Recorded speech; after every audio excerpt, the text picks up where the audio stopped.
Hello बच्चों, नमस्ते। आइए शुरू करते हैं गणित की कक्षा।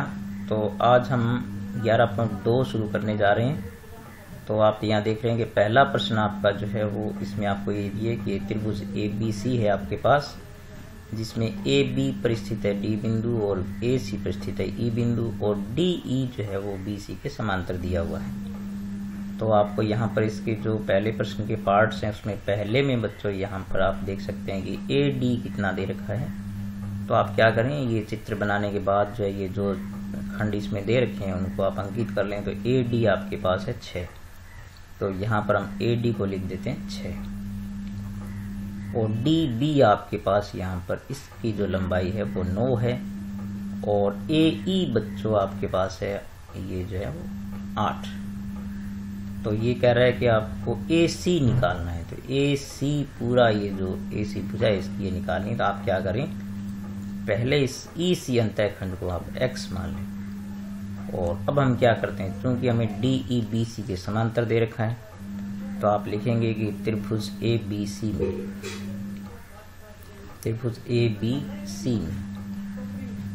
DE जो है वो किसके समांतर है बच्चों, DE समांतर है BC के। तो आप क्या कर सकते हैं, आधारभूत आनुपातिक प्रमेय के द्वारा, आधारभूत आनुपातिकता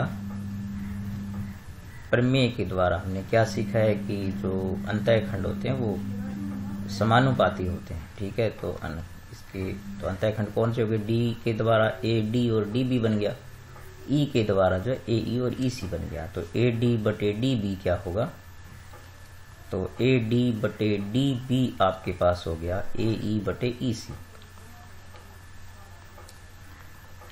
अब आप क्या करें, आप इनके मान इसके अंदर भर दें। तो AD हमारे पास आप चित्र में देख रहे हो कि 6 है, तो ये हो गया 6 बटे, और DB 9 है, और AE जो है आपके पास 8 है, और EC को हमने X मान रखे। तो अब आप इसका तिरछा गुणा कर दें।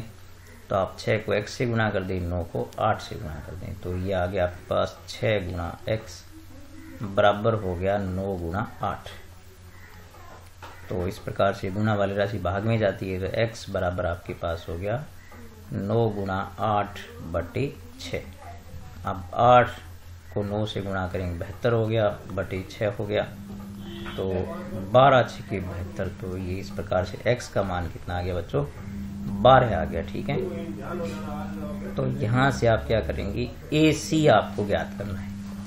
तो AC आप जानते हैं कि चूंकि AC जो है वो किन दो खंडों के योग के बराबर है, AE प्लस EC के योग के बराबर है। तो AE आपके पास 8 है और आपने जो है वो EC कितना ज्ञात कर लिया, 12।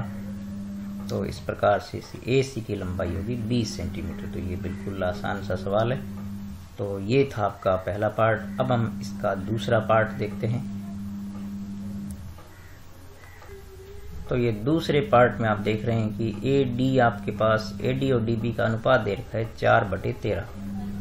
तो यानी AD आपके पास कितना हो गया बच्चों, AD हो गया आपके पास 4 और DB आपके पास हो गया 13। ठीक है, तो और आपको साथ में यहाँ पर क्या है कि AC जो पूरी AC की लंबाई है वो दे रखी है आपको 20.4। तो ये 20.4 है, जो ये क्या है, पूरी यहाँ से लेकर के और ये पूरी यहाँ तक की लंबाई है। तो बच्चों चूंकि आपको DE BC और EC ज्ञात करना है तो आप EC को एक बार क्या मान लीजिए, X मान लीजिए। तो आप चूंकि त्रिभुज ABC में आप ये देखें कि DE BC के समांतर दे रखे, DE समांतर है BC के। तो आप क्या करेंगे, आधारभूत आनुपातिकता प्रमेय के द्वारा, आधारभूत आनुपातिकता प्रमेय की सहायता से या प्रमेय के द्वारा आप क्या है, खंड समानुपातिक। तो आप जो है वो इन खंडों को बच्चों इस प्रकार से भी लिख सकते हैं कि जैसे हम लेते हैं कि AD बटे DB बराबर AE बटे EC होता है। तो आप क्या कर सकते हैं, AB बटे DB भी ले सकते हैं, यानी पूरा खंड आप लें AB। तो आप इस प्रकार से ले सकते हैं AB बटे DB। यदि आप लेते हैं तो यहाँ से आप क्या ले सकते हैं, AC बटे EC ले सकते हैं। AC बटे EC। तो ये भी आप इसको आप सीख लें। यदि हम पूरे खंड लेते हैं तो फिर उनके नीचे छोटे खंडों को लेंगे तो एक तरफ वाले लेंगे, DB लेंगे तो EC लेंगे। अब आपके पास जो मान है आप उनको भर दें। तो AB आपके पास बच्चों कितना हो गया, AB हो गया 4 + 13, तो 13 और 4 17 हो गया। और DB आपके पास कितना है बच्चों 13, और AC आपको कितना दिया 20.4 बटे में EC आपने x मान रखा है। तो इस प्रकार से आप देखेंगे, अब इनको हम तिरछा गुणा कर देते हैं। तो 17 गुणा x बराबर हो गया 20.4 गुणा 13, और ये गुणा वाली राशि जो 17 है वो भाग में चली जाएगी। तो इस प्रकार आप देख सकते हैं कि x बराबर आपके पास आ जाएगा 20.4 गुणा 13 बटे 17।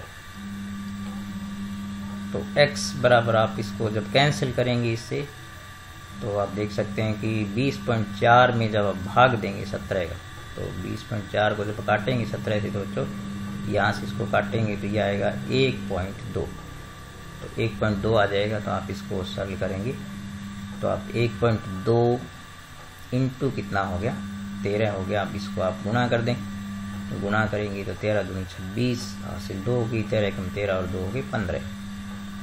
तो इस प्रकार से आपके पास आ गया 15.6 सेंटीमीटर। इस प्रकार से EC कितनी आ गई आपके पास, अर्थात EC जो है वो कितनी होगी 15.6 सेंटीमीटर होगी। तो ये था आपका सेकंड पार्ट। अब हम इसका लेते हैं थर्ड पार्ट।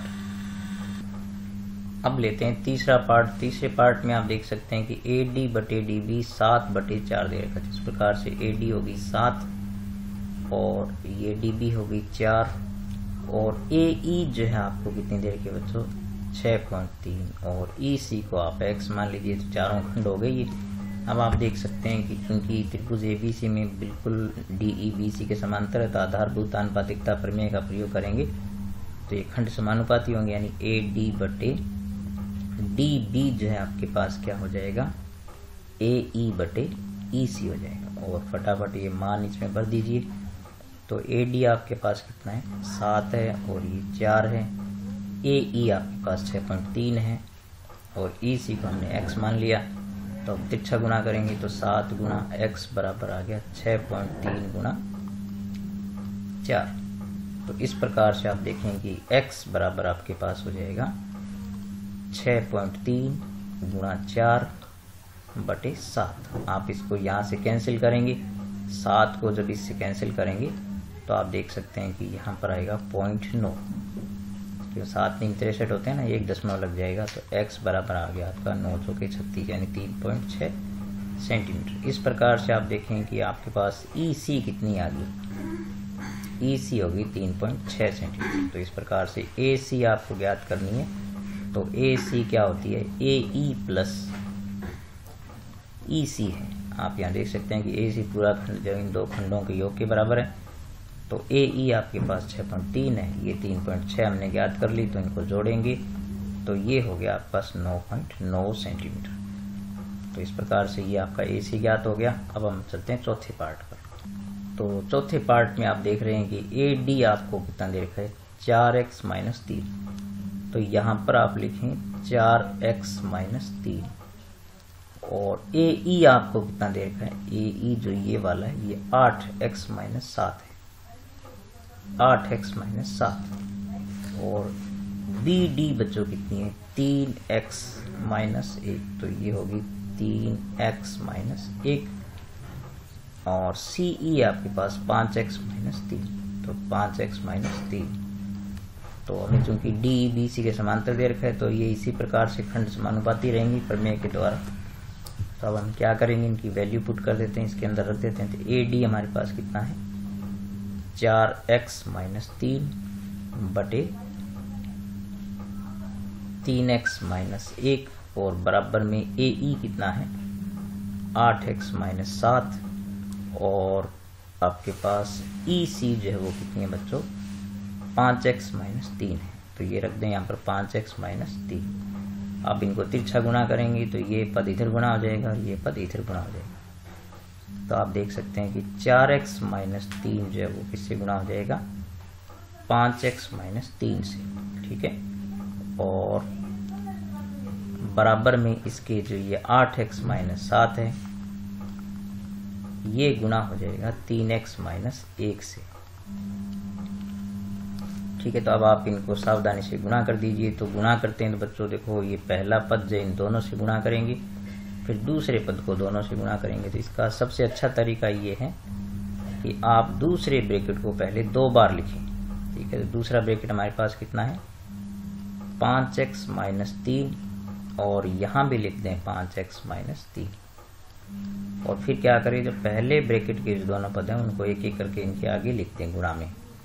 तो यहाँ पर आ जाएगा 4x और यहाँ पर माइनस कितना आ जाएगा 3 आ जाएगा। ठीक है, फिर हम ब्रैकेट खोल देंगे। इसी प्रकार आप दूसरी तरफ करेंगे तो दूसरे ब्रैकेट को 2 बार लिखो। तो 3x माइनस 1 और यहाँ भी लिख दें 3x माइनस 1। और फिर आप पहले ब्रैकेट के पहले पद को पहले लिख दें और दूसरे पद को वहाँ दूसरे के आगे लिख दें। आप ब्रैकेट खोलेंगे तो आप जो ये पद हैं वो अंदर गुणा हो जाएंगे। सबसे तो 4x 5x से गुणा होगा तो ये हो गया बस 20x स्क्वायर और माइनस 4x को आप 3 से गुणा करेंगे तो ये आ गया 12x और माइनस में इसको गुणा करोगे तो माइनस का 5 तो ये 15x हो जाएगा। और देखो बच्चों माइनस से आगे तो ये चिन्ह प्लस हो जाएगा क्योंकि अंदर वाला चिन्ह बदल जाएगा और 3 तो ये 9 हो गया। इसी प्रकार आप इसको गुणा करेंगे तो ये हो गया 24x स्क्वायर और आप इसको इससे गुणा करेंगे तो माइनस का हो गया 8x और ये माइनस के कितने हो गए 7, ये 21x हो गए। और यहाँ पर जो है वो माइनस 7 को आप माइनस 1 से करेंगे तो ये हो गया प्लस का 7। अब आप क्या करें, थोड़ा इन x वाले पदों को सरल करके बाद में पक्षांतरण कर लेंगे। तो ये हो गया 20x स्क्वायर। अब देखो कि माइनस के 12 और माइनस के 15 माइनस के कितने हो गए 27x हो गए प्लस के 9 हो गए। बराबर में आप देख सकते हैं कि ये 24x स्क्वायर और माइनस के हो गए 29x 18 8 और 21 है ना ये और प्लस में 7 है आपके पास। अब आप क्या करें, इन सारे पदों को जो है वो इस तरफ पक्षांतरण करके ले जाएं, आप 24 की तरफ ले जाएं। तो 24x स्क्वायर आपके पास यहाँ पर है और यहाँ से आप ले गए माइनस का 20x स्क्वायर और माइनस के 29x आपके पास हैं और यहाँ से आप पक्षांतरण करके लाएंगे तो ये हो जाएगा आपके पास प्लस का 27x और प्लस के 17 आपके पास यहाँ पर है। आप यहाँ से लाएंगे तो ये हो जाएगा माइनस का 9 और बराबर में आपके पास बचेगा 0 क्योंकि सारे पदों को हम पक्षांतरण करके इस तरफ ले आए। देखो 24 में से 20 किया बच्चों आपके पास बच गया 4x स्क्वायर और फिर आप देख सकते हैं कि 29 माइनस की प्लस की 27 है तो माइनस के 2x आपके पास बच गए। और यहाँ पर आप देख सकते हैं कि 17 में से 9 जाएंगे तो ये बचेंगे आपके पास 8 प्लस की बचेंगे क्योंकि प्लस की ज़्यादा है आपका 17 प्लस है तो ये इस प्रकार से बराबर में 0। अब आप देख सकते हैं कि यहाँ पर 2 कॉमन भी आ रहा है तो आप समीकरण को सरल कर लीजिए। तो ये बचेगा 2x स्क्वायर माइनस x और प्लस में क्या बच गया बच्चों 4 बराबर 0। तो यहाँ पर आप देख सकते हैं कि अभी हम इस 2 को जो है वो बटे में ले जा सकते हैं, इसके तो 0 हो जाएगा। तो समीकरण आपकी बन गई 2x स्क्वायर और माइनस में क्या है तो एक बच्चों यहाँ पर अपने गड़बड़ कर दी, यहाँ पर ये सिर्फ 7 ही था तो यहाँ पर ये 7 होने से ये थोड़ा सा प्लस माइनस में गड़बड़ हो गया, 7 है ये। तो यहाँ पर आपके पास क्या बचेगा, सिर्फ माइनस का 2 ही बचेगा क्योंकि 7 में से 9 जाएंगे तो माइनस के 2 बचेंगे। तो यहाँ पर 2 कॉमन लेंगे आप तो यहाँ पर आपके पास बचेगा -1 बचेगा क्योंकि 2 कॉमन ले लिया। तो इस प्रकार से आपकी जो समीकरण है वो बन गई 2x square minus x minus 1 बराबर क्या आ गया 0 आ गया। अब आप इसके गुणनखंड कर सकते हैं। तो गुणनखंड करेंगे तो देखो यहाँ पर माइनस है तो ऐसी संख्याएं लें जिनको घटाने पर 1 आना चाहिए और गुणा करने पर 2 आना चाहिए। तो ये आ जाएगा 2x स्क्वायर यानी 2 में से 1 घटाते हैं तो 1 आता है और 2 को 1 से गुणा करते हैं तो 2 आता है -1 बराबर 0। अब आप इसका ब्रैकेट खोलें तो -2x और ये माइनस है इसलिए ये चिन्ह हो जाएगा प्लस का एक एक्स हो गया और माइनस में 1 बराबर 0। अब इनके दो दो के जोड़े बनाए, कॉमन ले लें आप। तो मैं आपको यहाँ पर सरल करके बताता हूँ। इधर तो ये 2x पहले कॉमन लेंगे, तो यहाँ बचेगा x माइनस 1, और यहाँ पर आप कुछ 1 कॉमन आ रहा है तो अंदर बचेगा x माइनस 1 बराबर 0। तो इस प्रकार से x माइनस 1 फिर कॉमन आ गया। ये सामान्य गुणनखंड की प्रक्रिया बच्चों, ये आपको हमेशा आनी चाहिए। त्रिपदीय गुणनखंडों को गुणनखंड करना आपको आना चाहिए। तो ये आपके पास है 2x प्लस 1। तो इस प्रकार से आप इनके शून्य लेंगे तो इनको शून्य के बराबर रखें, x माइनस 1 बराबर 0, क्योंकि इन दोनों गुणा 0 है तो या तो ये 0 है या फिर ये 0 है, बराबर 0। तो इस प्रकार से x बराबर आ गया आपके पास, यहाँ से 1 आ गया और यहाँ से x बराबर आएगा तो ये 1 इधर माइनस का हो जाएगा और अपॉन में 2 हो जाएगा। तो इस प्रकार से x की 2 वैल्यूज आ गया आपके पास, एक तो 1 हो गया और एक हो गया माइनस का 1/2। तो इस प्रकार से x के 2 मान आपको ज्ञात हो गए। ठीक है बच्चों, इस प्रकार ये पहले के 4 पार्ट थे। अब हम चलते हैं दूसरे प्रश्न पर। तो ये हमारे पास दूसरा प्रश्न है बच्चों। तो यहाँ पर आपको क्या करना है कि ये DEBC के समांतर है या नहीं है, इसकी जांच करनी है। तो इसमें आप क्या करेंगे, आपको जो खंड दे रखे हैं उनकी सहायता से हम अनुपात बराबर करके देखेंगे। यदि अनुपात बराबर होते हैं तो जब वो समांतर है, अन्यथा नहीं है। तो हम यहाँ देख सकते हैं कि हमारे पास इसमें AB जो है वो कितना दे रखा है, AB यानी पूरा खंड आपको दे रखा है, यानी AB पूरा 12 दे रखा है। तो यहाँ से ये हो गया पूरा 12, यानी यहाँ से लेकर के पूरा कितना है 12 है। इसमें से AD आपके पास ये जो अंदर अंदर वाली ये कितनी 8 है, और AE जो है वो भी आपके पास कितनी दे रखी है बच्चों 12 दे रखी है। तो ये यहाँ से लेकर के पूरी कितनी है, ये 12 है। और AC जो है पूरी AC जो है वो बच्चों कितनी दे रखी है 18 दे रखी है। और यहाँ AE कितनी है, ये आपके पास 12 है यहाँ पर। तो हम इसको जांचेंगे तो हम देख सकते हैं कि पूरी 18 है और ये 12 है। तो यहाँ से ये कितनी बचेगी 6 बचेगी आपके पास, कि 18 में से 12 जाएंगे 6 बचेंगे। और AD आपके पास देख सकते हैं कि AD आपके पास है 8, ये पूरी 12 है। तो बच्चों ये कितनी बचेगी आपके पास, ये बचेगी 4। ठीक है, तो अब हम इसकी जांच करते हैं। तो आप लिखेंगे कि यदि DE BC के समांतर है तो क्या होना चाहिए।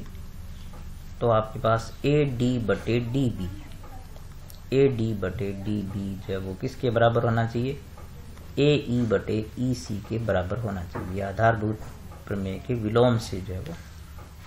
तो AD हमारे पास है 8/DB 4 है, और ये आपके पास है 12, और ये आपके पास है 6 EC। ठीक है, अब आप इसको क्या करें, तिरछे गुना कर दिया करें। यदि गुना बराबर आ रहे हैं तो आपका जवाब बिल्कुल सही है।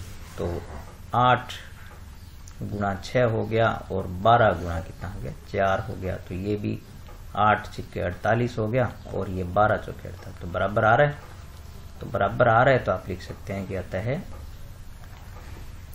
DE समांतर है BC के। तो इस प्रकार आप तिरछा गुना कर दीजिए। अगर बराबर आ रहा है तो वो आपके पास क्या होगा, इसमें समांतर होगा। अब हम देखते हैं इसका दूसरा पार्ट। दूसरे पार्ट में आप बच्चों देख सकते हैं कि AB आपके पास, यानी पूरा जो AB है वो कितना है 5.6 देगा। ये पूरा AB यानी यहाँ से पूरा खंड जो कितना है 5.6 है, और AD 1.4 है। तो ये वाला 1.4 है, AD जो है कितना केवल, और AC जो है पूरा, यानी ये पूरा AC कितना आपके पास 9 है, और AE 1.8 है। तो आप यहाँ जो चूंकि ऊपर वाले खंड दे रखे हैं, पूरे खंड दे रखे हैं, तो आप ये कह सकते हैं कि यदि DE जो है वो किसके समांतर है, BC के समांतर है, तो आप पूरे खंड ले लें AB/AD। तो क्या होगा, AB/AD यानी पूरा खंड बट्टे ऊपर वाला अंतःखंड बराबर होगा AD, लिखेंगे यहाँ पर और पूरा ए सी जो है वो बटे में किसके होगा, ए ई के होगा। तो ए बी हमारे पास कितना है, 5.6 है, और ए डी हमारे पास है 1.4, और ए सी कितना आपके पास पूरा 9 है, और जो ए ई है वो 1.8। हम तिरछा गुणा कर दीजिए, गुणा बराबर आ रहा है तो फिर सही है। तो आप यहाँ देख सकते हैं कि 5.6 जो है वो किससे गुणा हो जाएगा, 1.8 से, और 1.4 गुणा हो जाएगा 9 से। तो यदि आप इनको गुणा करेंगे तो आप ये पाएंगे कि 18 के 108 और 18 पंजे 90 और 10 बच्चों कितना हो गया, 18 पंजे 90, ये हो गया आपके पास 100। तो यहाँ पर ये 2 दशमलव लगाएंगे आप यहाँ पर, तो ये आएगा 10.08, और यहाँ पर आप देख सकते हैं कि ये हो गया आपके पास जो है वो 12.6। तो आप देख सकते हैं कि ये बराबर नहीं है, ठीक है, ये बराबर नहीं आ रहा है। तो इसलिए अपने ये कह सकते हैं कि डी ई जो है वो समांतर नहीं है, किसके, बी सी के समांतर नहीं। तो गुणा बराबर नहीं आए तो आप लिख दो कि गुणा बराबर नहीं है, ठीक है। तो इस प्रकार बच्चों आप ये बाकी 2 प्रश्न उसी प्रकार से आप हल करने की कोशिश कीजिए।